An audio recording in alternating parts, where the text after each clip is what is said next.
Monsieur le Président, honorables députés,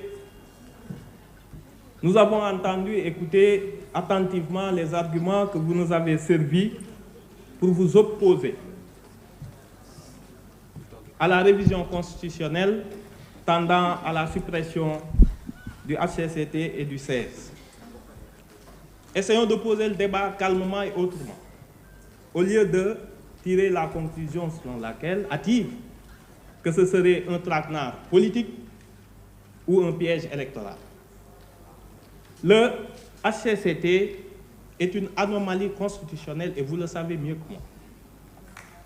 Cette institution a été créée pour prendre la place du Sénat qui a été supprimé. C'est un Sénat. Si vous regardez sa composition, c'est la même composition que l'ancien Sénat. Des membres élus au suffrage universel indirect et l'autre groupe nommé par le président de la République. Le Sénat avait pour fonction d'assurer la représentation des collectivités locales. Le HCCT est chargé de donner son avis motivé sur toutes les politiques de décentralisation et de servir d'instance de dialogue des collectivités. Quelle est la différence? Aucune. Et le vice est allé, Monsieur le ministre, jusqu'à donner le même numéro dans la Constitution. Le 66.1 qui était réservé au Sénat, c'est le même 66.1 qui revient au HCCT. Maintenant, la question qui se pose, et c'est de là que dérive l'anomalie. Comment une institution investie du suffrage universel, même indirect, peut se retrouver cantonné à un rôle d'organe consultatif? Il n'a pas de compétence délibérative. C'est une anomalie. Quand on est le corollaire du suffrage universel, c'est de pouvoir délibérer, mais pas de donner un avis et un rapport uniquement destiné au président de la République. C'est de cela qu'il s'agit. Et vous n'avez pas lu l'exposé de motifs de la révision. Il est dit qu'il y a une volonté de pragmatisme institutionnel et une meilleure prise de décision des pouvoirs publics. Tel que décliné, le HCCT et le 16 ne répondent pas à ces exigences. Prenons le caractère antidémocratique.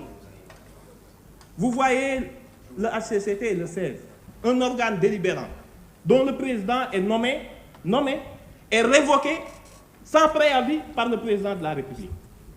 Ce n'est pas normal.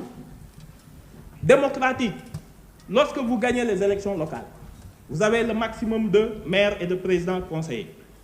Vous avez les 80 membres déjà du HCCT. En plus de cela, le président se permet de nommer 70 encore. Donc le fait majoritaire tourne à l'absolutisme majoritaire. Ce n'est pas du tout démocratique dans une république. Qui plus est, analysons un peu l'efficacité de HCCT et du 16. Qui peut dire ici une loi qui a été prise, qui a été votée et qui a été inspirée par les travaux du 16 et du Conseil économique et social, malgré tous les problèmes que ce pays a connus? Le 16, le Conseil économique, social et environnemental. Le problème de la Falémé a été réglé récemment par le Premier ministre qui a suspendu l'ensemble des prospections minières autour de la Falémé. Où était le 16? Depuis 24 mois que les collectivités locales connaissent une grève sans précédent ininterrompue. Est-ce que vous avez entendu un avis motivé du HCCT? Je passe outre les problèmes d'emploi, les problèmes sanitaires, les problèmes sociaux. Voilà quelques problèmes. Et puis, on parlait du budget.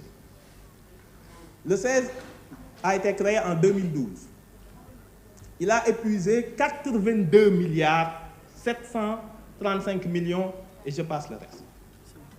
Le HCCT a été créé en 2016 avec 66 milliards.